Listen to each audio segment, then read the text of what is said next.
उनको पता भी नहीं था कि अच्छा एक्टिंग या चितवन या सदारुधम वो सब नहीं पता था उन्हें। बोला कि यार आप वो वाले वीडियो क्या वो सेक्स वाला वीडियो आपका है ना। मैंने कहा अरे ऐसे मत बोलो यार लोग सोचेंगे। मम्मी आई हुई है और मम्मी देख रही है कि आप अपनी बीवी की ब्रा सुखा। सिंपल इतनी ही सिचुएशन है उसमें। चलो बॉलीवुड प्रोड्यूसर की तरह सोचो, थोड़ा सा सेक्स भी है, सब है उसमें। तो वो इट्स जस्ट दैट वो रियल है, वो सुनने में रियल लगता है कि हाँ ये एक्चुअल रियल लोग हैं। फिर मुझे वहाँ जाके पता चला कि मेरे जैसे और भी आईआईटी के लोग घूम रहे हैं वहाँ पे। मुझे कोई आइडिया नहीं था, मुझे लगा था यार मैं ही होऊंगा और कौन ही होगा ऐसा। सभी बोल रहे हैं कि भाई तू अकेला पागल है, क्या कर रहा है। आपने फिर मूवी भी करी रणबीर कपूर के साथ, वो कैसे एक्सपीरियंस था उस टाइम पे रॉकेट? उस टाइम पे तो मुझे वो तो सर्कस था मेरे लिए। खराब मतलब इंसान खराब है वो, जो सरप्राइजिंग होगा शायद लोगों के लिए। तो किसी की भी बेइज्जती कर सकते हो, किसी की बदतमीजी कर सकते हो, कुछ भी है। तो वो ब्रैट, बैड ब्रैट। अच्छा, आपकी पर्सनैलिटी बड़ी जॉली कॉमेडी टाइप की है, कैरेक्टर्स भी काफ़ी आपने सिमिलर उसी के करे हैं, बट भगत सिंह बहुत सीरियस कैरेक्टर था जो आपने प्ले किया। मैंने भी समझा कि भाई मुझे क्यों ले लिया, मुझे भी सब पता नहीं था ना। नॉट दैट मैं उनको पूछा कि मुझे क्यों ले लिया, बड़ा समझा था सर तो क्या सोचा आपने, क्या विजन है आपका। कोई फैन इंसिडेंट जो आपको याद आ रहा हो ये सोच के? नोएडा में ही था, कुछ आया था और किसी फ्रेंड के साथ कहीं बार बार बैठा हुआ, तो मैंने स्टोरी डाली होगी। And by the time I left that bar some girl had arrived outside. Are you a true Hindu, are you a true Indian. बोला कि तुम कौन हो भाई, मतलब तुम कौन हो यार पूछने वाले मुझसे। So it's that attitude is यार कि भाई हम सब हैं। हेलो नमस्ते, मैं हूं नेहा आनंद और आप देख रहे हैं दैनिक जागरण। तो गाइस यार, आज मेरे साथ कोई एक्टर या फिर सिर्फ मूवी में एक्टिंग करने वाला बंदा नहीं है। वो स्टोरी टेलिंग भी करते हैं, एक्टिंग भी करते हैं और भाई वो दिल्ली में आईआईटी में भी थे। सो लेट्स वेलकम कुणाल। अरे कुणाल नहीं, चितवन। नहीं, आई नो आप समझ गए होंगे। So let's welcome Amol Parashar. Hi Anmol. Hi hi hi, मैं बढ़िया हूँ यार। Good morning. Good morning. How are you? I am good. So सबसे पहले तो आईआईटी दिल्ली में थे आप, तो उसके बाद एक्टिंग में कैसे स्विच करने का सोचा? एक्चुअली मैं सोच स्विच करने की नहीं थी इमिडिएटली, वो धीरे धीरे सोच आई। पहले तो मतलब आईआईटी तो मैंने पूरा किया। बहुत लोगों को लगता है कि आईआईटी छोड़ दिया, और ऐसा नहीं है भाई। अब डिग्री निकाली है 4 साल की, तो बोलना चाहिए कि है मेरे पास डिग्री है। कहाँ है मुझे पता नहीं है, मम्मी ने कहीं संभाल के रखी हुई है। मैंने पूछा भी उनसे कि है ना, कभी दिखानी पड़े, तो उन्होंने बोला हाँ हाँ है मैंने रखी हुई है। तो वो मैंने कंप्लीट की। Then I got a job also. Job के लिए मैं पुणे शिफ्ट हो गया। तो आईआईटी जब कर रहा था तो थोड़ा बहुत नहीं, थोड़ा बहुत से थोड़ा ज़्यादा शौक लग गया था थिएटर का, प्लेज लेस करने का। दिल्ली में इंटर कॉलेज फेस्टिवल्स होते हैं, वो सब होता है, सब पार्टिसिपेशन हम करते थे। पर तब ये नहीं सोचा था कि अच्छा आप ये एक्स्ट्रा करिकुलर एक्टिविटी करते हो तो आप यही बन जाओगे, है ना। बहुत मेरे दोस्त थे जो कोई हॉकी खेल रहा था, कोई डिबेटिंग कर रहा था। कोई भी नहीं सोच रहा था कि अब मैं हॉकी प्लेयर बन जाऊंगा या मैं डिबेटर बन जाऊंगा या मैं सोचूं कि मैं एक्टर बन जाऊंगा। बिकॉज आईआईटी जैसी जगह में वो थॉट्स ही नहीं आते आपको, बिकॉज यू नो कि ये डायरेक्शन, ये पाथ कौन सा है और कहाँ जा रहा है, मोर और लेस। तो उसी पाथ पे चला गया था आगे और जॉब ले ली थी मैंने और पुणे शिफ्ट हो गया था मैं। और जॉब शुरू में तो किसी को पसंद नहीं आती। आई थिंक फर्स्ट टाइम जब आपको ऑफिस जाना पड़ता है, सुबह सुबह ऑर्डर्स लेने पड़ते हैं लोगों के। ऑर्डर्स इसकी सुनो, ऐसे करना है, इतने बजे मीटिंग, ऐसे बात करनी है, मेल्स। अरे शर्ट अच्छे से पहनो, अरे बाल अच्छे से बनाओ। तो वो सब चीज़ें जस्ट आफ्टर कॉलेज थोड़ा सा आई थिंक थोड़ा गेटिंग यूज टू में टाइम लगता है। मुझे याद है कि हम सब लोग हर वीकेंड पे कई क्रिबी कर रहे होते थे ना, सब किसी बॉस की क्रिबिंग, सैलरी की क्रिबिंग, उस दूसरी कंपनी में ये होता है, हमारी कंपनी में ये नहीं होता है। सो वो एक मूड था ही जनरली लाइफ में। और जो थिएटर में कॉलेज में शुरू किया था और जो मैं बहुत रेगुलरली करता था, कोई ना कोई नाटक या कुछ ना कुछ प्ले, रिहर्सल, शो चलते ही रहते थे 3-4 साल से। एंड सडनली वो रुक गया। सडनली कोई प्ले नहीं है, कोई रिहर्सल नहीं है, कोई रीडिंग नहीं है, कोई परफॉर्मेंस नहीं है। तो वो थोड़ा सा वो चेंज उतना पसंद नहीं आया। मज़ा नहीं आ रहा था लाइफ में कि मज़ा कहाँ से लिया जाए। जॉब से मज़ा लेना शायद सीख जाते हैं लोग, बट उसके लिए कुछ 2-3-4 साल लगते हैं आपको, टाइम लगता जब है। उन छोटी छोटी चीज़ों में खुशियाँ ढूंढ लेते हो कि बॉस ने मेरे पीठ थपथपाई। बट वहाँ तक मैं पहुँचा नहीं।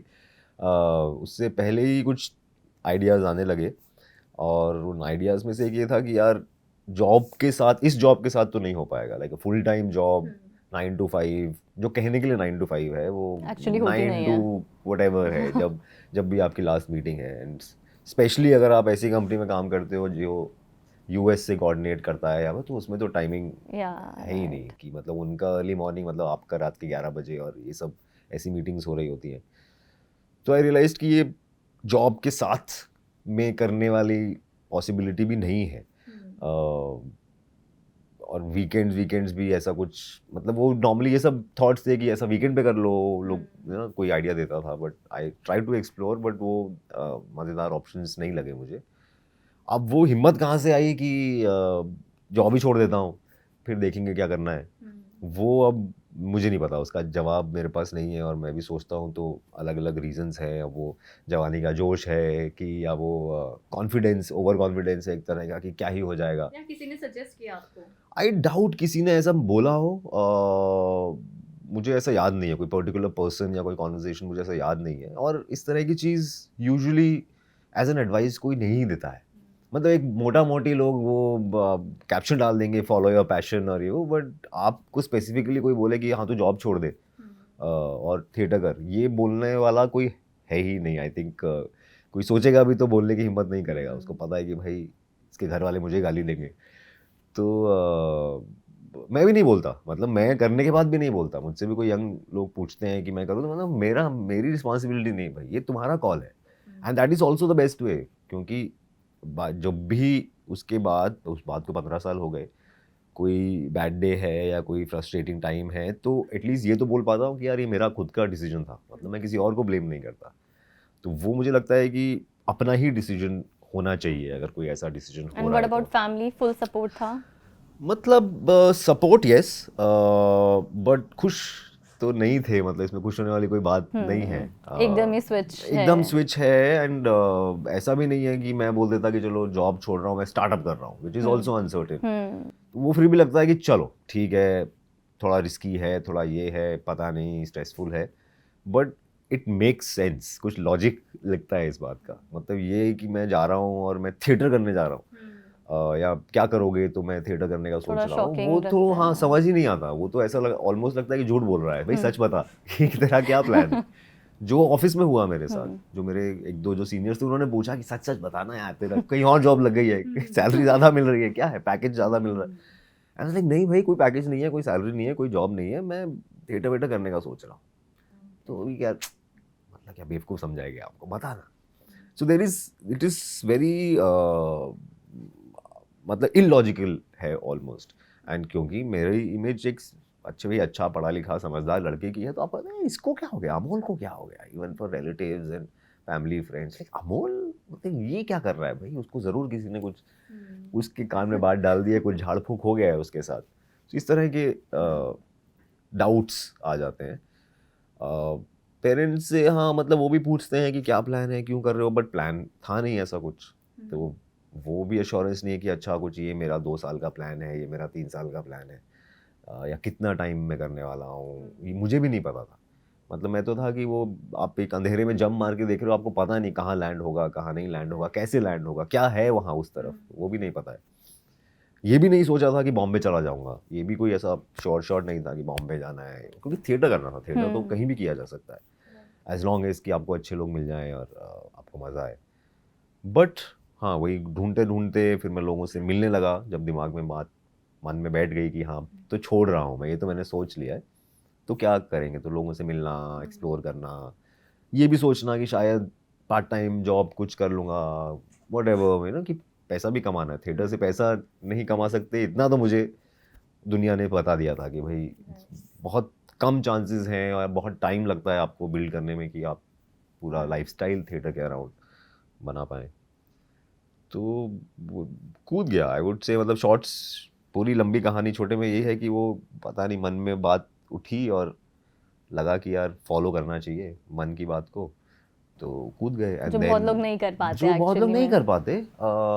उसमें पर्सनल रीजंस हो सकते हैं, अदरवाइज भी सर्कमस्टांसेस भी हो सकते हैं। भाई अगर मेरे पास कोई डिपेंडेंट्स होते या मुझे लगता कि नहीं यार my family depends on my salary and मुझे सपोर्ट करना है पेरेंट्स को, बहन को, भाई को, या कोई और रीजन से, तो शायद इजी नहीं होता। अब वो मैं अभी मम्मी पापा को ही बोल रहा था, मैंने कहा यार ये हमारी जनरेशन, आपको लगता है कि यार ये कुछ भी करते हैं और ऐसा करते हैं, बट ये थैंक्स टू यू ही है, क्योंकि आपकी जनरेशन ने हमें वो स्टेबिलिटी दी कि यार भूखे नहीं मरेंगे, ऐसा नहीं होगा। मतलब एक base, I am not saying we are rich and whatever opulent, but वो है कि एक मिनिमम बेसिक्स हमारे टेकन केयर ऑफ हैं, और इसीलिए वो जनरेशन अब ये सोच पाती है कि मैं कुछ और करूँ। I can understand. My dad thought कि यार मैं सोच रहा हूँ पेंटर बन जाऊँ, जिसका पता नहीं है क्या होता है और कैसे होता है और पैसे कहाँ से आते हैं, तो हो ही नहीं पाता उन सर्कमस्टांसिस में, उस जनरेशन में। Would have been very difficult for them.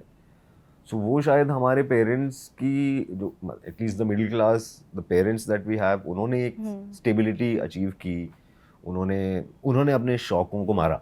मेरे को कई बार बुरा भी लगता है, उन्होंने अपने कभी शौक फॉलो नहीं किए। जो भी शौक था, कभी कभी बातों में बता देता है कि मुझे कॉलेज में इस चीज़ का शौक था, उस चीज़ का शौक था, बट उन्होंने अपने शौक मारे। अब मुझे लगता है कि किसी को तो फिर उसका बदला लेना होगा कि मैं शौक पूरे करूँगा, मैं शौक पूरे करूँगा भाई, ये चलता नहीं रहेगा।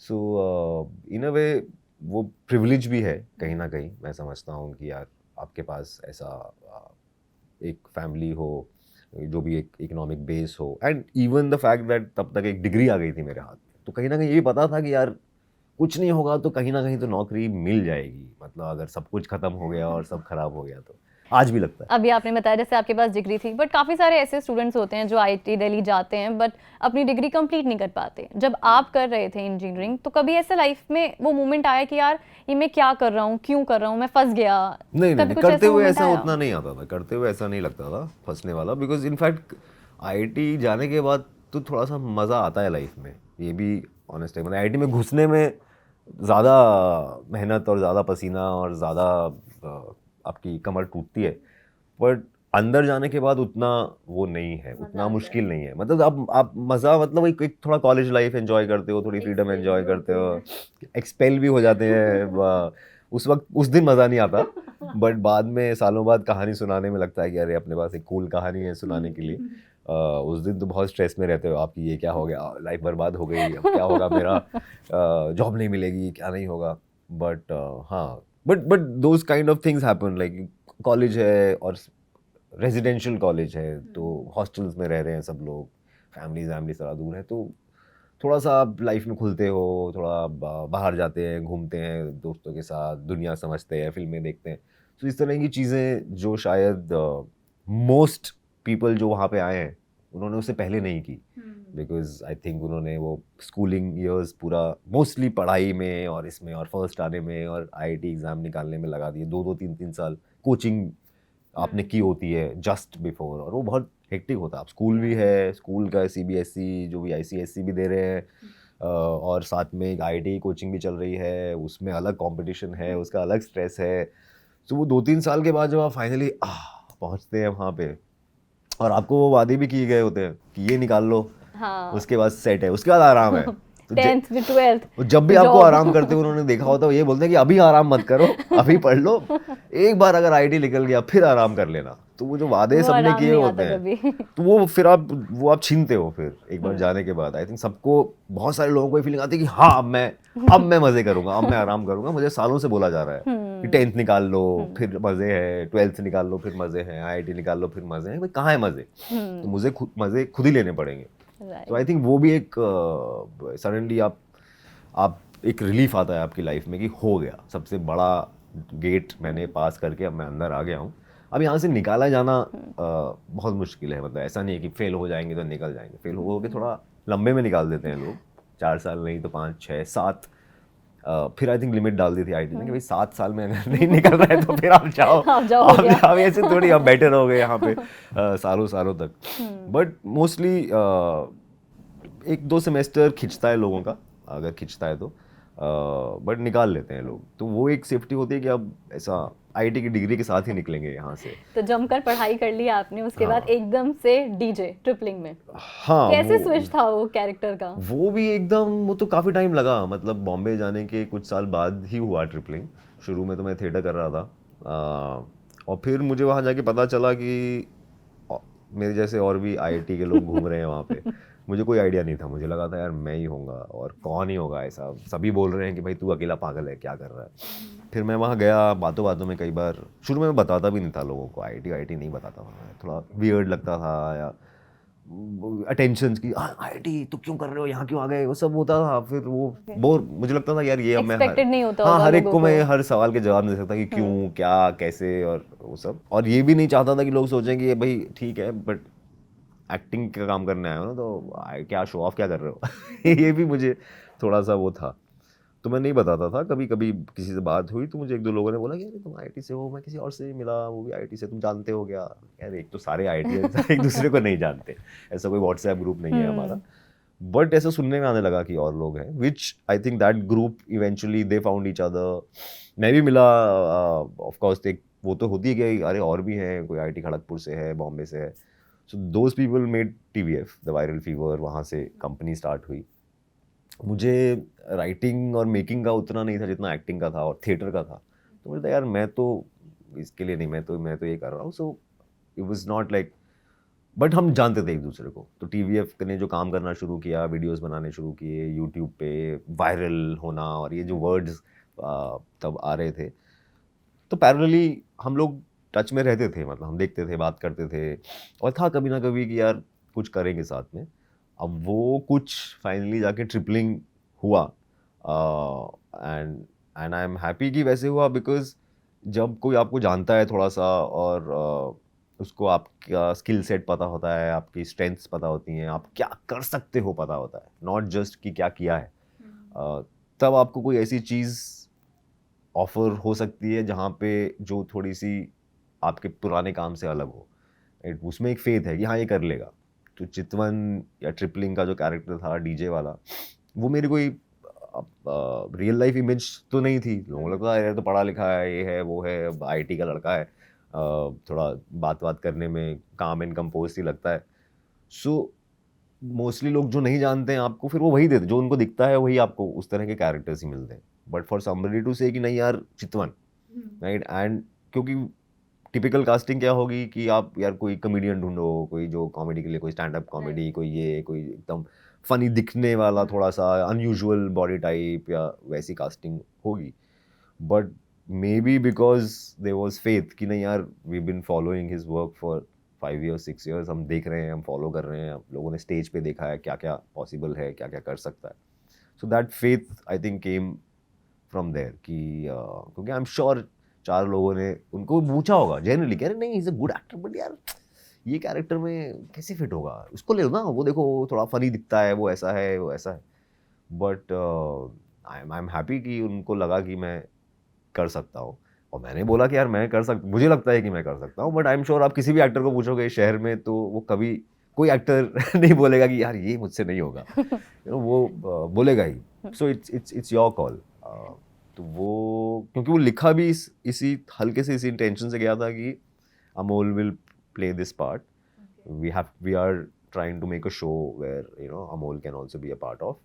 एंड फिर वो बातें करते करते, Sumeet I knew from before, Sumeet Vyas वो परमानेंट रूममेट्स कर चुके थे, अदरवाइज भी मैं जानता था उनको थिएटर से। तो वो आइडिया फिर हुआ कि अच्छा अरे ये दोनों भाई लगते हैं, इन दोनों को सुमीत और अमोल को साथ में लेके कुछ भाई बनाते हैं। तो बोले कि हाँ ऐसे करते 3 भाई बहन होंगे, दस ideas started coming, and Sumeet was also writing that show, तो ही आल्सो स्टार्टेड आइडिएटिंग। तो सुमीत और अमोल भाई होंगे, इस आइडिया से एक शो लिखना शुरू किया गया। एंड देन वो कि 3 भाई बहन हैं, फिर वो बहन कौन होगी की डिस्कशंस हुई थी बाद में। एंड इवेंचुअली मानवी, जिसको अगेन हम जानते थे एंड सब लोग काम कर चुके थे आपस में, and she had done pictures also with them, she came in. तो वो बड़ा ही इंटरेस्टिंग सी टीम बन गई, क्योंकि ऑलरेडी एक फेमिलियरिटी थी जो सिबलिंग्स के कैरेक्टर में चाहिए होती है ना, कि आप सालों से एक दूसरे को जानते हो, अच्छी बुरी, हाँ अच्छी बुरी चीज़ें, और वो जो फेमिलियरिटी है, जो ईज है कि हाँ एक हाथ मार दिया, पैर मार दिया, जो विच अगर कोई नया एक्टर होगा तो आपको बिल्ड करना पड़ेगा उसके साथ वो कंफर्ट। सो आई थिंक वो एक नेचुरली कंफर्ट था हम तीनों के बीच में, जो जिससे भी शो को हल्का सा एक एक एक वाइब मिला। I think lot of people connected with that energy. And पर क्या होगा, कितना बड़ा होगा, ये नहीं सोचा था। क्योंकि ऑलमोस्ट हर एक बंदा आपको चितवन के नाम से जरूर जानता है और हाँ। बहुत पसंद करता है वो कैरेक्टर। हाँ, और बहुत बहुत बार लोगों को इतना तक है कि यार मैंने बहुत सुना है चितवन चितवन, जिसे नहीं भी देखा है, may be a different age group Yeah. और वो जिनको नहीं मिला है, बट उनके कान में पड़ गया है कि यार सुबह से मैंने ऑफिस में बोला कि अब बोल आ रहा है तो ये चितवन चितवन चितवन, अरे कौन है भाई चितवन? Right. तो ऐसा ऐसा भी होता है। मैंने कहा हाँ यार, मतलब जिन्होंने देखा है they feel very strongly about the show, and लोगों का बहुत प्यार और जेन्युइन कनेक्शन है उस शो के साथ, और उस शो में स्पेशली उस कैरेक्टर के साथ। ये just I am lucky that it happened that way. Paper में भी थोड़ा सा पता था कि यार इस तरह के कैरेक्टर्स थोड़े वाइल्ड होते हैं, अगर ये सही से एग्जीक्यूट हो जाए तो यू नो लोग काफ़ी एंजॉय करते हैं, बट उसका प्रेशर भी होता है कि ऑलरेडी लोग बोल रहे हैं कि यार ये तो बड़ा अच्छा कैरेक्टर है, बड़ा अच्छा कैरेक्टर है, तो अगर ये थोड़ा 2% भी कम रह गया तो लोग यार ये देखा ना, मैंने बोला था ये नहीं कर पाएगा, कोई और उसको ले लेते। But it turned out great, the response was great, suddenly in many ways your life changes, professional life definitely changes, little bit personal life also changes, suddenly आपको attention मिलने लगता है, और जो I IIT में love you नहीं I mill love रही you थी। बोलते रहे। हाँ, IIT में कभी सोचा नहीं भाई कि कोई लड़की आपको can treat you like you are attractive. It's very different, because I didn't grow up thinking that oh, I am a good looking guy or whatever, but now the world makes you believe ki no, you're cute and you're this, and they'll send you messages and they'll send you letters and they'll leave comments कि आप hot हो, आप cool हो। यार ये it's a very difficult thing to mentally switch, क्योंकि आपने अपने आप को कभी देखा ही नहीं वैसे। मतलब ऐसा नहीं कि आप you used to self hate yourself, but you never thought that oh, you are a visually appealing person, वो self image में था ही नहीं मेरे।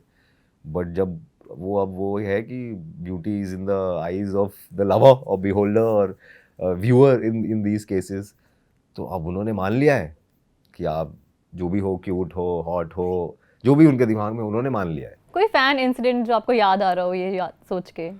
इंसिडेंट थैंकफुली ऐसा कुछ उल्टा सीधा नहीं हुआ है। फर्स्ट टाइम आई थिंक जब कोई पहुंच गया कहीं पे जहाँ मैं था, मतलब इट्स अ माइनर थिंग वैसे, और नाउ इन रेट्रोस्पेक्ट बहुत बड़ी बड़ी चीज़ें होती हैं लोगों के साथ, तो मैं थोड़ा सा फर्स्ट टाइम मुझे ऐसा लगा था कि ओ दिस इज़ रियल। मतलब एक होता है कि इंस्टाग्राम पे चल रहा है और आई love you, I this thing, and पहली बार मैंने कहीं पे, आई थिंक मैं शायद नोएडा में ही था, कुछ आया था और किसी फ्रेंड के साथ कहीं बार बार बैठा हुआ, तो मैंने स्टोरी डाली होगी, and by the time I left that bar some girl had arrived outside, and वो थोड़ा सा मुझे लगा कि ये अच्छा, अब मतलब ये सिर्फ इंस्टाग्राम के वो बॉट्स नहीं है, रियल लोग हैं जो जिनका इतना स्ट्रॉन्ग इमोशन है कि वो घर से शायद अपने भाई को कन्विंस करके कि तू मेरे साथ चल, भाई था या उसका बॉयफ्रेंड था मुझे याद नहीं है, Boyfriend के ये साथ पता तो ना बॉयफ्रेंड को बोला होगा कि मुझे अमोल से मिलना है, और मैं बाहर निकला तो मैं थोड़ा सा घबरा गया, because suddenly it's just like some people who comment I love you, please tell me whatever,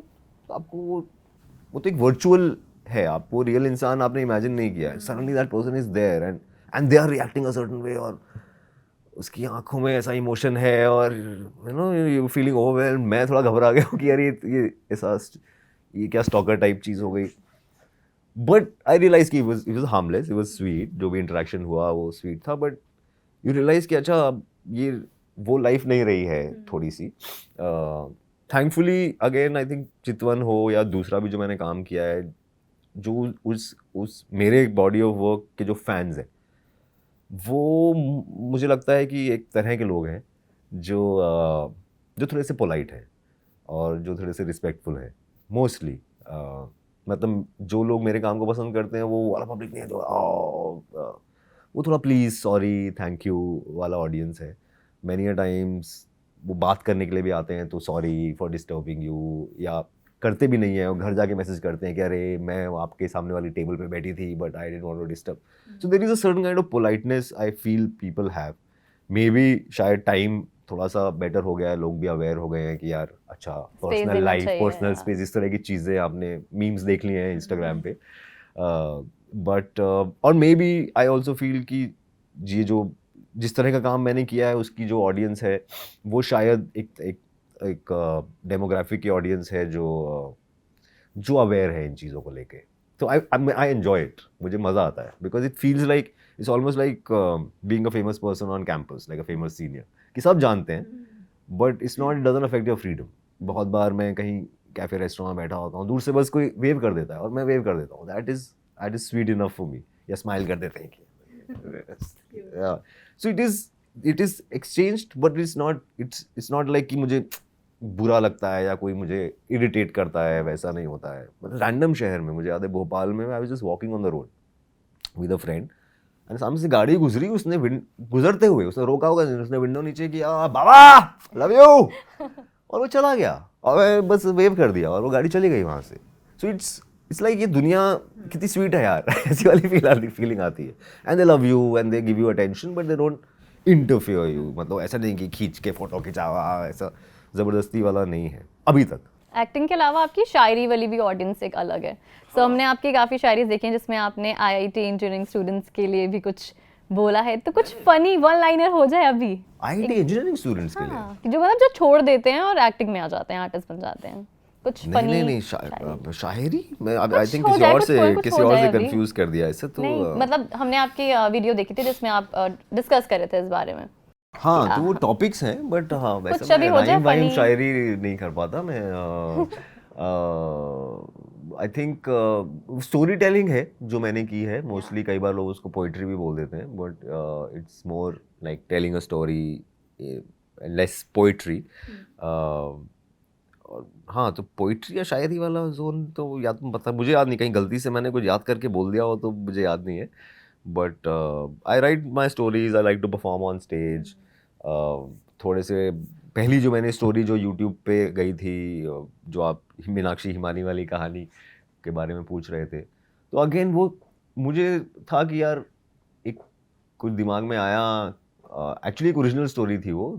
मेरे दोस्त हैं writer Divya Prakash Dubey, he writes in new Hindi. आजकल एक न्यू हिंदी नई वाली हिंदी का एक वो है, उसमें I think there are bunch of writers who work on that. तो उनकी एक कहानी थी जीवन साथी, विच वाज अबाउट आप लड़की को शादी के लिए मिलते हैं, फिर या वेबसाइट पे आप jeevansathi.com में प्रोफाइल बनाते हैं, वहाँ किसी से मिलते हैं, उसके साथ चाय पीते हैं, उसके साथ समोसे खाते हैं। उस कहानी को लेके मैंने वो वेबसाइट शादी से हटा के टिंडर और सेक्स के बारे में हो गया था वो थोड़ा, एंड वो चाय समोसे जो खाए जा रहे थे वो कुछ और हो गया था। So it's like I made it my own, and उसको थोड़ा सा मॉडर्नाइज बोल सकते हैं या अडेप्ट बोल सकते हैं, या एक अलग फ्लेवर के साथ मैंने उसको रीराइट किया। बट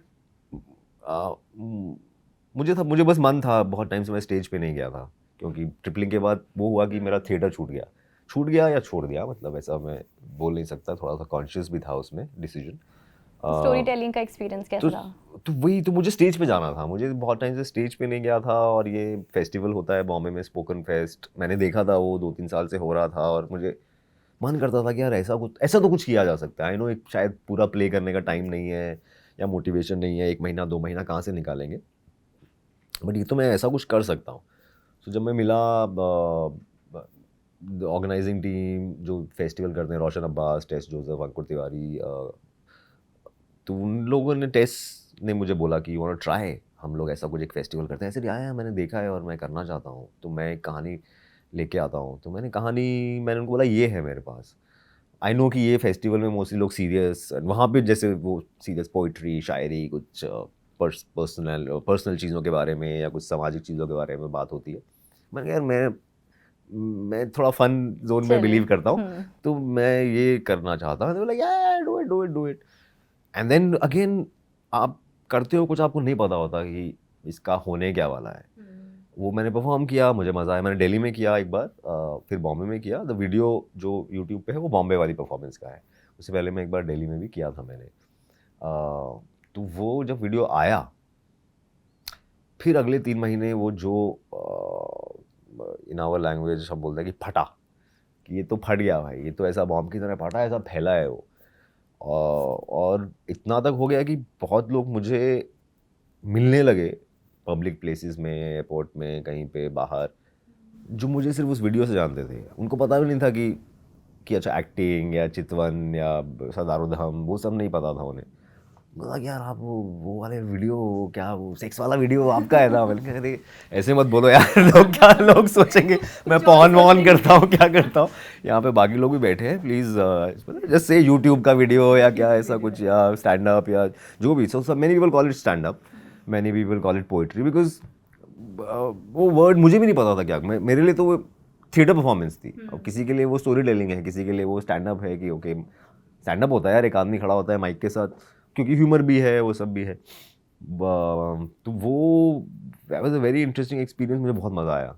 मतलब वो एक अलग तरह का कनेक्शन था, because there was more ownership. It was like हाँ ये तो मेरी कहानी है, मैंने ये परफॉर्म की है और इस पे मुझे इतना रिएक्शन और इतना प्यार मिल रहा है। In other shows you know कि यार अरे आपने क्या फनी लाइन बोली, पर आपको पता होता है यार तो मैंने बोली है, लिखी तो किसी और ने है, उसको डायरेक्ट तो किसी और ने किया है, उसको शूट किसी और ने किया, उसको एडिट किसी और ने किया।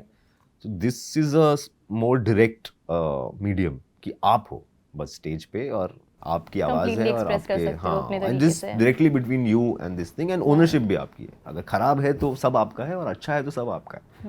सो वो आई थिंक मुझे वो रिएक्शन से सडनली काफ़ी सारा प्यार भी आने लगा, सिंपैथी भी आने लगी। कुछ लोगों को लगा अरे बेचारा इसका दिल टूट गया, हिमानी ने हार्ट ब्रेक कर दिया, कोई बात नहीं बहुत मैं लोगों ठीक ने कर रिलेट दूंगी। भी किया, हाँ, बहुत लोगों ने रिलेट भी बहुत लोगों ने किया। रिलेट किया, और रिलेट किया। आई थिंक वहीं से ये कोई भी कुछ भी इमोशन या लाइकेबिलिटी उसकी आई। बहुत लोगों ने बोला है तो मेरी कहानी है, तो मेरे साथ हुआ है, अरे लड़के लड़कियां सब ने। तो मेरे लिए ये भी एक लर्निंग थी कि यार अरे यार अच्छा, मुझे लगा था कि ये कहानी पता नहीं कौन रिलेट करेगा, शायद बहुत कम लोग होंगे। शायद यही कहानी मैं किसी फिल्म प्रोड्यूसर के पास लेके जाता कि यार ऐसा कुछ फिल्म बनाते, बोलते यार ये पता नहीं, ये तो तुम बहुत, ये तो शायद ये 100-200 लोग होंगे ऐसे इंडिया में जो इससे रिलेट करेंगे। बट देन यू रियलाइज़ कि नहीं यार, ऑडियंस बहुत बड़ी है और बहुत चेंज हो चुकी है। कहीं ना कहीं जब हम अभी इन चीज़ों को जब मैं फिल्मों से, शो से रिलेट करता हूँ, तो मुझे लगता है कि नहीं यार, हम कुछ और सोच रहे हैं ऑडियंस के बारे में, इसीलिए गलती हो रही है। इसीलिए हम सोच रहे हैं कि यार इनको कुछ सब पसंद क्यों नहीं आ रहा है, क्योंकि हम बना नहीं रहे हैं शायद जो उनको चाहिए। मुझे अगेन मैं नहीं बोल रहा कि मुझे पता था कि ये लोगों को चाहिए, बट एटलीस्ट मैंने सीखा वहाँ से कि यार this was just an honest simple story about emotions. बहुत सारे हम रोम कॉम्स बनाने की कोशिश कर रहे हैं। This was almost a rom com, right, in a way it's a 15 minute rom com, और इट्स अ रोम कॉम। उसमें इमोशन भी है, हल्का सैडनेस भी है, हार्ट ब्रेक भी है, ऑ भी है थोड़ा सा, चलो बॉलीवुड प्रोड्यूसर की तरह सोचो, थोड़ा सा सेक्स भी है, सब है उसमें। तो वो इट्स जस्ट दैट वो रियल है, वो सुनने में रियल लगता है कि हाँ ये एक्चुअल रियल लोग हैं जिनके साथ हो रहा है। कोई फिक्शनल स्टोरी नहीं, फिक्शनल है, मतलब फिक्शनल है, but the emotions are real. Like आप कैरिकेचराइज नहीं कर रहे हो, आप मजाक नहीं उड़ा रहे हो। मोस्टली जब भी हम दिखाते हैं कोई भी कैरेक्टर टिंडर विंडर, तो हम थोड़ा सा उसको रिडिक्यूल करते हैं, यार ये क्या आजकल के लोग टिंडर करते रहते हैं, बट कर रहे हैं, ये उनका लाइफ है, ये उनका पार्ट ऑफ लाइफ है। और उसमें भी अच्छा बुरा एक्सपीरियंस होता है, कहीं पे अटैचमेंट होता है, कुछ लोगों को प्यार शादी मिलती है वहाँ से, और कुछ लोगों का हार्ट ब्रेक भी होता है। It is not just surface level की जज करते हैं ना हम उस लाइफस्टाइल को। तो जिन लोगों को आप, जिसकी लाइफ को जज करते, उसकी कहानी आप बताओगे कैसे, राइट, रिलेटेबल वे में। So I think I just realize किया था, रिस्पेक्टफुल वे में आप कोई भी कहानी बताओ तो लोग फील करते हैं। आप रिडिक्यूल नहीं कर सकते उस ऑडियंस को जिससे आप कनेक्ट करना चाहते हो, जिस जो चाहते हो कि यार, तो आप उन्हीं को कैरिकेचर बना दोगे तो फिर तो बोलेंगे यार हम ऐसे थोड़ी बात करते हैं हम ऐसे थोड़ी करते हैं, तुमको पता ही नहीं है, जेंजी बोल रहे हो, तुमको पता ही नहीं है। सो वो I think that becomes the gap. So you have to, and this gave me the reason to also go back to stage. तो उसके बाद मैंने एक और स्टोरी की स्पोकन फेस्ट में, called my girlfriend's boyfriend. Again वो थोड़ा सा लव रिलेशनशिप वाले स्पेस में। एंड अभी मैंने फिर एक फुल लेंथ शो क्रिएट किया है, 1 मैन शो, इट्स कॉल्ड बेशरम आदमी। तो उसमें भी यही है कि यार मतलब ये मुझे डायरेक्ट, ये it's almost like market research, right, कि यार ये कहानियाँ लोग सुनना चाहते हैं, क्योंकि ये उनकी कहानियाँ हैं, ये उनमें से उनके किसी एक आसपास की हो रही कहानी है। हैं। हाँ, एक की दो की, या उन्होंने देखा है, वो समझते हैं उस कहानी को, रिलेट करते हैं, राइट। और वो सोच रहे हैं कि अरे यार इस बारे में तो कभी हमने कुछ देखा ही नहीं, और उनको उस बात में मज़ा भी आता है कि इस टॉपिक पे बात हो रही है, यार ये बड़ा मज़ा आ रहा है, ये तो हमने सोचा है, हमने फील किया है, हमने देखा है, बट हमने कभी कहानी नहीं देखी है इसके अराउंड। सो वो that gives you I think much more insight into कि यार लोगों को चाहिए नहीं कहानियाँ, इट्स जस्ट दैट पता नहीं हम और इस मीडियम में मेरे को किसी को कन्विंस नहीं करना है, राइट। मैं कोई किसी से कि भाई कोई प्रोड्यूसर के पास जाओ, स्टूडियो के पास जाओ, उनको कन्विंस करो कि लोग शायद ये देखना चाहते हैं, मुझे ऐसा लगता है, let's believe in this, nothing. I try it and and मेरा इंस्टिंक्ट उससे स्ट्रांग ही होगा, राइट। मुझे लगा था कि यार ये शो चलना चाहिए। अभी तक मैंने 4 ही शो किए हैं बॉम्बे में, बट आई ऑलरेडी नो कि अच्छा मैं करेक्ट था यार, लोगों को ये कहानी सुननी है। And the first reaction is कि यार it's so refreshing, it's so refreshing. मतलब इट्स, ये सबने कभी ना कभी सोचा है या कभी ना कभी उनके साथ हुआ है। मतलब इट्स अबाउट वीमेंस अंडरगारमेंट्स। अब लड़का लड़की साथ में रहते हैं या शादीशुदा रहते हैं, तो भाई ये कपड़े तो सबके घर में होते हैं। तो आदमी के हाथ में अगर ब्रा दिख जाती है तो क्या प्रॉब्लम होती है, या कैसी क्या क्या डायनामिक्स होते हैं घर में। और मम्मी आई हुई है और मम्मी देख रही है कि आप अपनी बीवी की ब्रा सुखा, सिंपल इतनी ही सिचुएशन है उसमें, और उसके बारे में 1 घंटे का शो है। सो ये लोगों को लगता है कि हाँ यार ये तो अरे मेरे घर पे हुआ है, या हमने कभी सोचा है, या कभी सुखाते हुए बोला हाँ क्यों सुखा रहे हो, वहाँ सुखा दो, यही सिंपल बात है। But nobody is ever addressed कि हाँ ये हम सब ने देखा है, एक्सपीरियंस किया है, या इस तरह की बातें सुनी है बचपन में। बचपन अलग था, अब जब थोड़े से मॉडर्न और प्रोग्रेसिव हो गए हैं तो अब हम थोड़ा चेंज भी करना चाहते हैं कि नहीं क्या फ़र्क पड़ता है, मैं सुखाऊंगा, it's okay, if you can handle my underwear I can handle your underwear. It was just as simple as that. And मेरा इंस्टिंक्ट था कि यार ये रियल चीज़ है, और ये बस मैंने टेस्ट किया था 1-2 लोगों पे, कभी 2-3 लोगों को बता कि यार ये आइडिया है, what is it think, and mostly reaction was कि हाँ यार कभी सोचा नहीं, पर हाँ ये तो है, ये तो हुआ है, हमारे घर में भी हुआ है या बात हुई है। उनको फिर ये होता है कि अच्छा इनके साथ भी हुआ है तो औरों के साथ भी ये हुआ और होगा। मुझे ये लगता है common चीज़ हो जाती है। कि स्टोरी टेलिंग का सबसे बड़ा, या one of the biggest if not the biggest magic is that कि आप ये फील कर पाते हो कि हाँ मैं अकेला नहीं हूँ इस दुनिया में। आर्ट का फीलिंग ना, आप कोई 200 साल पुराना क्लासिक नॉवल पढ़ते हो और उसमें भी किसी का दिल टूट रहा होता है, तो कहीं ना कहीं आपको होता है कि अच्छा ये this is a human experience, this happens to all of us. You know, when you laugh at the same joke with 100 people, there is a sense of community कि अरे ये हम सब के लिए फनी है, ये हम सब के लिए रिलेटेबल है, ये हम सबको मज़ा आ रहा है इसमें, अरे ये यही मुझे भी फील होता है, हाँ ये मुझे भी थोड़ा गुस्सा आता है, मुझे भी। सो आई थिंक वो मुझे तो लगता है कि वो आर्ट फॉर्म ही है, चाहे वो मूवीज़ हों, चाहे बुक्स हों, या लाइव थिएटर हो। One of the biggest achievements and the importance in life, in human life. बहुत लोग कहते हैं तो यूजलेस आर्ट इज यूजलेस, क्या ज़रूरत है, तो टाइम पास के लिए है। बट उसका यूज़ यही है कि वो आपकी लाइफ को बहुत ईजी बनाता है, वो आपको लेस अलोन फील कराता है। आपके इमोशंस कई बार आपको खुद को समझ में आते हैं कि अच्छा ये मेरे अंदर ये क्यों हो रहा है, क्योंकि when you see it from the outside, जब किसी और को आप देखते हो उस सिचुएशन से जाते हुए, या किसी प्रॉब्लम को सॉल्व करते हुए, तो आपको अपने अंदर की चीज़ें समझ में आती है। और ये थोड़ा फिलॉसफी लेवल पे चला गया, बट आई जेन्युइनली बिलीव कि स्टोरीज हैव दिस पावर। आप अच्छी किताब पढ़ते हो, अगर आपको हंसी आती है, रोना आता है, तो कहीं ना कहीं आपको जाके टच करता है, आपके अंदर वो था। इट्स जस्ट दैट कि वो आपने दबा दिया था, या छुपाया हुआ था, या दबाना पड़ा क्योंकि टाइम नहीं है और स्पेस नहीं है, या कोई समझ नहीं है। बट देन यू रियलाइज कि अरे ये आर्टिस्ट समझा यार, ये समझा मुझे। And that can be a great, it's almost a super power I think. When I meet people who, जो बोलते बोलते उनकी ना आंखें भर आती हैं, आपको लगता है कहाँ मैं बैठे बैठे यार मैं कभी मिला नहीं हूँ इस इंसान से, मैंने इसको कुछ फील करा दिया है। किसी को कुछ फील कराना कितनी बड़ी सुपर पावर है, और बिना मिले एक स्क्रीन के थ्रू, आपको पता भी नहीं। मतलब कभी कभी बहुत इमोशनल मैसेजेस भी आते हैं कि you know my mother was in the hospital and we were going through stress, हम लोग साथ में देखते थे शो हॉस्पिटल में, and she used to laugh कि आप you don't know how you can, what ways you can touch people. तो फिर थोड़ा ऐसा डर भी लगता है, responsibility, proud feel of course. मतलब you like it's a privilege to have that kind of power over people, and then you want to use that power well. Then you like अरे यार अगर ये है मेरे पास तो मैं चाहूँगा, मतलब कभी कभी शायद हो सकता है मैं सोचूं कि ये कहानी, और वो कहानी वर्क ना करे, बट कोशिश तो करेंगे कि यार let's do something that people can relate to, or it can make people feel something, and it can touch them in some ways, कुछ तो इमोशनल फील करा दो उनको, कुछ तो आए हैं, वो अपना टाइम दे रहे हैं, अपने पैसे दे रहे हैं, can we try and be as honest as possible and not just be like चलो कुछ लिख दिया, कुछ बना दिया, कुछ शूट कर दिया, सबने पैसे कमा लिए, अच्छी बात है, मतलब पैसे कमाने चाहिए, बट ये तो प्रिविलेज है, मुझे लगता है कि प्रिविलेज, मुझे तो बहुत ये one of the reasons wanting to go back to life was कि यार ये कहानियाँ मेरे अंदर हैं, ये कहाँ तो वेस्ट हो जाएंगी, फिर मैं तो चला जाऊँगा और 10 20 30 साल में चला जाता है आदमी। सो अगर ये हैं चीज़ें जो मैं करना चाहता हूँ, why am I not doing this? ठीक है, मैं फिल्म बनाने का मेरे पास पैसे नहीं है, बट मैं एक नाटक बना सकता हूँ, एक लाइव परफॉर्मेंस बना सकता हूँ।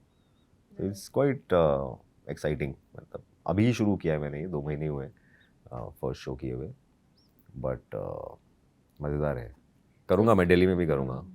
स्टोरी टेलिंग भी कर ली, थिएटर भी, आपने फिर मूवी भी करी रणबीर कपूर के साथ, वो कैसा एक्सपीरियंस था उस टाइम पे रॉकेट? उस टाइम पे तो मुझे वो तो सर्कस था मेरे लिए, circus like in a good वे, कि ये क्या है, अच्छा ये लाइट होती है, अच्छा ये स्टैंड है, अच्छा ये कैमरा है।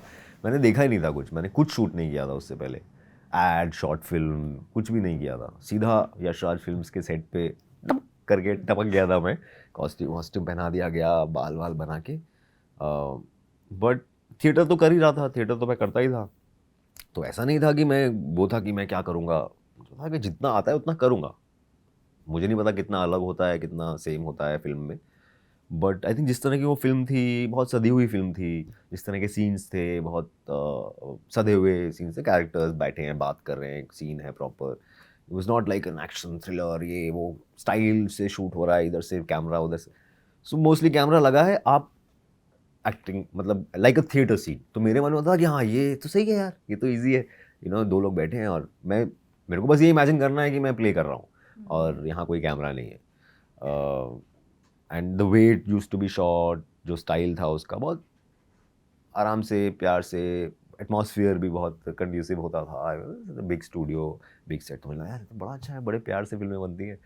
But then of course I did many more films and I realized कि फिल्म मेकिंग अलग मैडनेस है। फिल्म ज़्यादा पसंद आई है, वेब सीरीज या फिर स्टोरी टेलिंग, क्या ज़्यादा पसंद है? स्टेज का मतलब मैं डिनाई नहीं करूँगा, ओरिजिन स्टोरी तो मेरी स्टेज की है, क्योंकि मैं एक्टिंग का कीड़ा बोलें या सपना बोलें या अटैचमेंट बोलें, वो आया तो स्टेज से ही, और उसके लिए ही मैं गया था। मैं बॉम्बे भी ये सोच के नहीं गया था कि अब तो मैं जा रहा हूँ फिल्मों में स्टार बनने या टीवी पे आऊँगा देखना एक दिन, कुछ नहीं था ऐसा, मैं थिएटर करूँगा।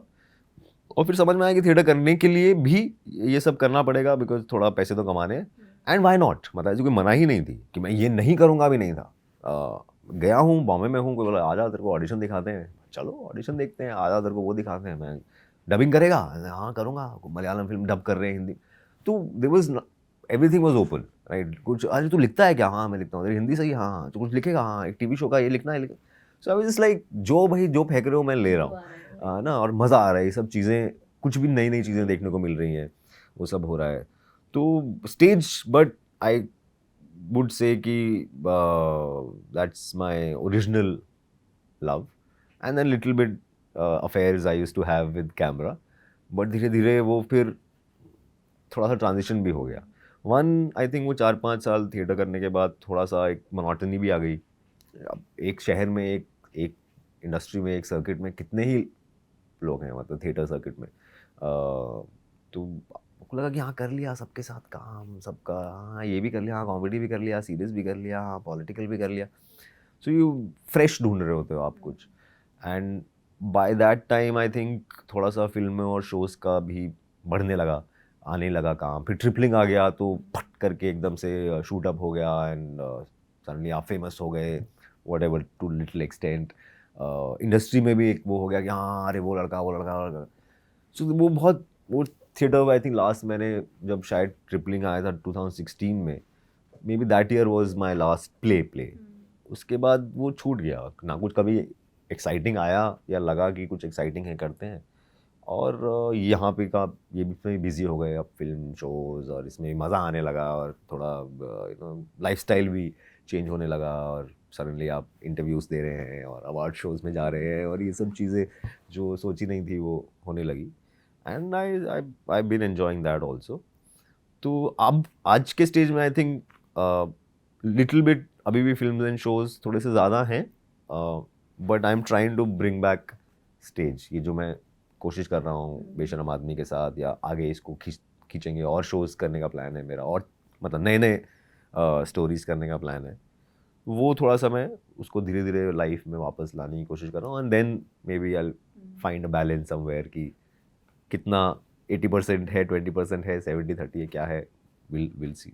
आपकी अपकमिंग सीरीज भी है कुल, सो आपने रोम कॉम करा, कॉमेडी फुल, तो इसमें कैसा कैरेक्टर है आपका? इसमें तो बहुत ख़राब कैरेक्टर है। ख़राब मतलब इंसान ख़राब है वो, जो सरप्राइजिंग होगा शायद लोगों के लिए, बिकॉज उस तरह से आई डाउट कि अभी तक मैंने कोई ऐसा कैरेक्टर किया है। थोड़ा बहुत अगर एक दो जगह किए भी हैं तो ऐसा नहीं जो बहुत लोगों ने देखा हो या बहुत लोगों तक पहुंचा हो। तो इससे ख़राब इंसान तो मैंने प्ले किया ही नहीं है। अब हो सकता है उसमें लोग बोले कि नहीं नहीं नहीं वो ख़राब है क्योंकि वो, मतलब of course there are reasons for why people are ख़राब, बट मज़ा भी बहुत आया क्योंकि रियल लाइफ में ख़राब होने के रेपरकशंस हैं, और आप होना भी नहीं चाहते, मतलब आपको खुद को भी बुरा लगेगा, फिर आप मन में आके आपको गिल्ट होगा। ये एक फिक्शनल वर्ल्ड में जब आपको ख़राब होने को मिलता है तो उसमें एक तरह की फ्रीडम है कि एक्चुअली में आपने किसी को हर्ट नहीं किया, है ना, या एक्चुअली में आपने किसी के साथ बदतमीजी नहीं की, but in that fictional world you are getting to be that person जो आप हो नहीं, जो आप खुद को अलाउ भी नहीं करते हो, और जो शायद होना सही भी नहीं है। But for those 5-10 minutes in that scene you can say anything to anyone, and you can किसी की भी बेइज्जती कर सकते हो, किसी की बदतमीजी कर सकते हो, कुछ भी है। तो वो is a brat, bad brat, मतलब brat in a good way भी हो सकते हैं। Like Chitwan is also little bit of a brat, but it's a cute brat. He doesn't, वो किसी को हार्म नहीं करना चाहता, वो सेल्फिश नहीं है, इनफैक्ट वो उल्टा है उसका। इंटरेस्टिंग चीज़ ये है कि दोनों केसेस में इज़ अ यंगेस्ट सिबलिंग। वहाँ पे भी ट्रिपलिंग में चितवन इज़ यंगेस्ट सिबलिंग, और यहाँ पे जो मेरा कैरेक्टर है Abhimanyu is also youngest sibling. 3 siblings हैं, उसमें is the youngest one.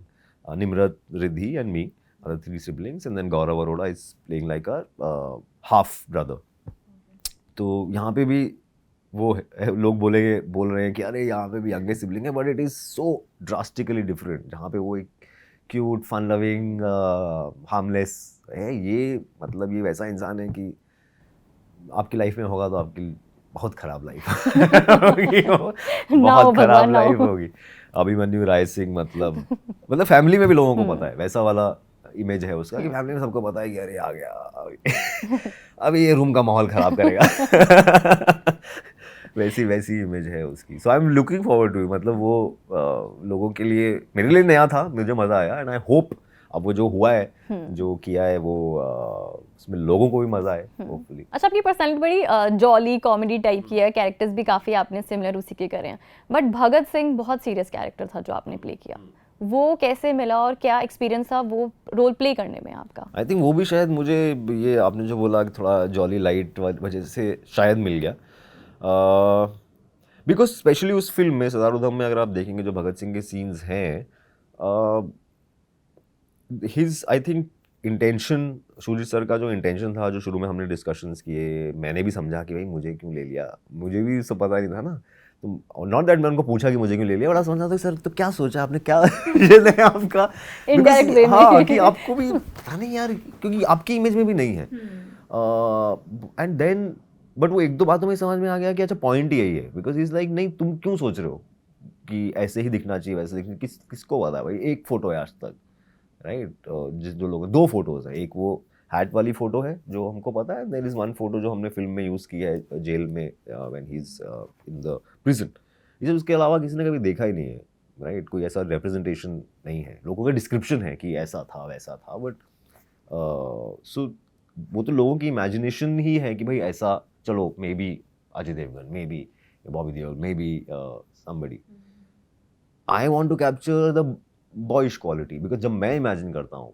As a film maker, तो फैक्ट क्या है कि ये 21-22 साल के थे, कॉलेज में थे, थिएटर करते थे, किताबें पढ़ते थे, बातें करते थे, आइडियलिज्म था, तो मुझे तो तुम्हारे जैसा इंसान दिखता है उसमें, राइट, जहाँ पे और अगर आप उनके लेटर्स पढ़ेंगे सेंस ऑफ ह्यूमर भी था, was political sense of humour, but there was a sense of humour, there was a sense of taking things, मतलब जो शायद जवानी का एक वो होता है कि ना कि देख लेंगे क्या हो जाएगा, वो वाला एक एटीट्यूड था। And then when you read, because मैंने पढ़ा, मुझे एक दो किताबें दोस्तों ने भी दी, लेटर्स हैं उनमें जेल से उन्होंने लिखे हैं, मतलब ऐसी ऐसी till like last few days of his life वो अपने दोस्त को लिख रहे हैं कि वो दोस्त ने जूते भेजे होंगे या चप्पल भेजी होगी जेल में, तो वो दोस्त मतलब वो ऐसा मजाक उड़ा रहे दोस्त का, आप डेथ बेड मतलब आप डेथ सेंटेंस पे हो और आप दोस्त को लिख रहे हो कि भाई जूते क्यों भेज रहा है, चप्पल क्यों भेज रहा है, वैसे ही कुछ दिन बचे हैं, मैं क्या मेरे पैर सुंदर रह जाएंगे तो कर दूंगा, 2 किताबें भेज देता, तेरे भी पैसे बच जाते मेरा भी कुछ फायदा हो जाता। So when you realise that kind of courage कि यार 23-year-old can think and write like that, कि यार 15-20 दिन 1 महीना बचा है, चप्पल का क्या करूंगा मैं, किताब भेज दे, तुझे पता है मुझे किताबें पढ़ने का शौक है, मुझे इन सब चीज़ों का शौक नहीं। सो आपका सडनली आपको ही लगता है कि यार ये कैसे लोग ये कैसे लोग थे यार, and so young and so intelligent and so passionate. उन्होंने अपने फादर को एक लेटर लिखा था जो अगेन तो उनके फादर ने मर्सी पेटिशन के लिए किया था कि यार बच्चे हैं इनको माफ़ कर दो, कोर्ट में डाला था, तो ये wrote a letter to his father, he said कि यार मेरे को सुनने में आया आपने क्या किया है, अगर कोई और होता ना तो मैं तो उसको गद्दार बोल देता, लेकिन चलो आप पापा हो, आपकी इज्जत करनी पड़ेगी तो आपको डरपोक बोल देता हूँ, क्या कर रहे हो यार, क्या कर रहे हो, आप नाम खराब कर रहे हो मेरा। तो when you read that kind of attitude you just like it, आपके ऐसे खुद के रोंगटे खड़े हो जाते हैं, and that was the energy I think Shujit sir made sure, or he told me this is what I want to capture. I want to capture the boyish courage, you know, कि वो गुस्से में और वो और उसको किसी का बुरा नहीं है, वो तो they want to enjoy, they are enjoy the revolution. They're like यार this is being happy is a part of being a revolutionary. It was a very weird idea. तो आपको लगता है कि यार ये तो स्ट्रगल है, but you are in it, आपका पूरा दिल दिमाग उसमें है, and you are doing it because you want to do it and not because of anything else. So I think that give me the courage also कि यार उनको लग रहा है कि अगेन वही वाली बात है जैसे मैंने कहा कि उनको लग रहा है कि मुझे लगता है तू कर लेगा, अब तू बता, एंड लाइक अरे अगर किसी और को लग रहा है कि मैं कर सकता हूँ और वो इतना फेथ दिखा रहा है तो why am I doubting myself, मैं करूँगा, मैं करके दिखाऊंगा। एंड ऑफकोर्स थोड़ा प्रेशर फील होता है, and especially with a character like Bhagat Singh जो जिसका इतना हिस्ट्री है, इतना इतनी इज्जत है, इतना अटैचमेंट है इस देश के लोगों का उनके साथ। सो आपको लगता है, आपको वो डर होता है कि कहीं भी थोड़ा बहुत भी 19-20 हुआ तो लोग बुरा ना मान जाए, but your intentions are right, you want to capture the person in the ways जो आपने समझा है, जो आपने पढ़ा है, और कोशिश यही थी इनफैक्ट कि अच्छा हम उनके आइडियाज़ को शायद देखें या सुने तो हमको भी लगे कि हाँ यार कुछ कुछ पास ऑन हो, क्योंकि बातें ओवरऑल यूनिवर्सली वही हैं। तो 100 साल पहले भी एक सिस्टम है, एक सिस्टम के खिलाफ कुछ लोग हैं, एक ऑपरेशन है, और वो चेंज नहीं होता है, उसका बस नाम और नेचर बदल जाते हैं। सो बट वो आइडियाज़ सेम रहते हैं। सो आई थिंक मेरे लिए भी वो बहुत डिफरेंट आई एक्सपीरियंस। ओपनिंग था, मतलब मुझे मेरे खुद के पॉलिटिक्स को, मेरे खुद के अंडरस्टैंडिंग ऑफ सोसाइटी को भी थोड़ा सा चेंज किया उस एक्सपीरियंस ने, क्योंकि मुझे वो चीज़ें पढ़ने को मिली ना, वो चीज़ें याद करके खुद कन्विंस होके बोलने को मिली। So I think it changes you also as a person a little bit. So lastly एक क्विक रैपिड फायर राउंड खेलेंगे, एक एक वर्ड बोलूंगी और आप बताते जाना, ठीक है, क्या आ रहा है आपके दिमाग में। सबसे पहले IIT Delhi. IIT Delhi, canteens, Chitwan. DJ, Bhagat Singh. Revolutionary, web series. Tripling, stage. बेशरम आदमी, एंटरप्रेन्योरशिप।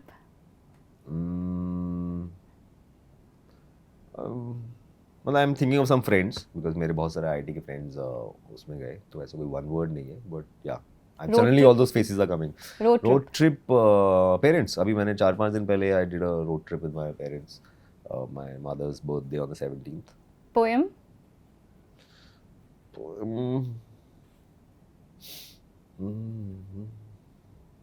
मैंने एक पोएम, मेरे दोस्त की पोएम है, पुनीत शर्मा है पोएट, वो रिकॉर्ड करके मैंने रिपब्लिक डे पे पोस्ट की थी, and that also got a lot of love, और वो मुझे हमेशा से बहुत पसंद है। पोएम का नाम है तुम कौन हो बे। Okay. तुम कौन हो? हाँ, तो मतलब द आइडिया बीइंग, मतलब वो, and when he reads it of course it is much more passionate because उसके खुद के वर्ड्स हैं पुनीत के, बट इट्स होता ना, कई बार लोग पूछते हैं कि तुम ये प्रूव करो, तुम ये, आप हो, are you a true Hindu, are you a true Indian, बोला कि तुम कौन हो भाई, मतलब तुम कौन हो यार पूछने वाले मुझसे। So it's that attitude is यार कि भाई हम सब हैं, हम सब कर रहे हैं अपना अपना, so who gives you or her or him the authority to ask me about my allegiance to my religion or my country, or so it's a very again थोड़ा revolution है उसमें थोड़ा rage against the machine है, थोड़ा Lastly, asking questions। हाँ, हिमानी, हिमानी बहुत लोग जाना चाहते हैं। मतलब see, Himani is not a real person. I don't know, अभी बोल के मैं लोगों को डिसअपॉइंट कर दूंगा कि अरे यार, बिकॉज बीच में हुआ था कि लोग कोई ना इंस्टाग्राम पे कहीं उन्होंने कोई हिमानी मिल गई जो शायद मुझे फॉलो कर रही है, या शायद मैं किसी को फॉलो कर रहा हूँ, और वो सीधा आके बाबा ये है क्या टैग वैग कर देते थे। मैंने कहा अरे नहीं है भाई, कोई रियल हिमानी नहीं है। मतलब ऑफ कोर्स कुछ भी आप लिखते हो तो चीज़ें इंस्पायर्ड होती हैं कुछ रियल लाइफ से, उसमें कई बार एक कैरेक्टर में 2-3 कैरेक्टर्स मिक्स होते हैं, या 2-3 कैरेक्टर्स में ही एक कैरेक्टर से इंस्पायर होते हैं। So it's a fictional character, कोई हिमानी नहीं है, कोई मीनाक्षी नाम की लड़की नहीं थी। अब वो उसमें कुछ कुछ लोगों के एक्सपीरियंसेस के एलिमेंट्स हैं। So Himani for me was in a way in that story, you know, there is, I see it as some kind of true love, brief but true, because क्योंकि जो भी था ऑनेस्ट था। सबने सच बोला अपना अपना, जब जितना फील हुआ उतना बोला, जब फील नहीं हुआ तो वो भी बोल दिया कि यार अब नहीं फील हो रहा है, अब मुझे वहाँ फील हो रहा है, मैं जा रही हूँ। So in some way I see that as a version of true love की which is based on truth. जब लव है तब बोल दिया, जब सिर्फ लस्ट है तब बोल दिया, और जब दोनों में से आप मूव ऑन कर गए तो वो भी आपने सच बोल दिया, और अपने अपने रास्ते चले गए, किसी ने किसी को परेशान नहीं किया। दुख हुआ पर एक दूसरे को, वो भी होता है ना, जैसे उसमें कहानी में वो भी है कि हार्ट ब्रेक होता है तो गुस्सा आता है, या आप कहते हैं बिच, यू नो, सांप है ये, और हर कोई अपने एक्स को सांप बोल रहा है। सब सांप हैं तो फिर फिर चल क्या रहा है, और क्यों थे वो सांप के साथ आप 5 साल 6 साल 10 साल, और सडनली वो सांप हो गया। तो वो आइडियाज मुझे कभी नहीं लगे, मुझे लगता है वो गुस्सा है, वो हर्ट है, but you just have to understand कि यार ये हर्ट है इसमें। अब सडनली वो, अगर 1 साल पहले आप बेस्ट इंसान था, वो सांप कैसे हो गया, ये कैसे हो सकता है। सो वो भी I think I want to capture that there are respectful ways to deal with heartbreak, की सर झुकाओ और चले जाओ कि भाई अब हो गया तो हो गया। अब गुस्सा होके उसको फोर्स करके प्यार नहीं ले सकते हो किसी से। जिस सबका अपना अपना वर्जन और अपना अपना एम्बिशन है लाइफ में। So, बहुत मज़ा आया अमोल आपके साथ, आपकी जर्नी जान के, पर्सनल प्रोफेशनल, बहुत मज़ा आया। Thank you so much for being in Dainik Jagran.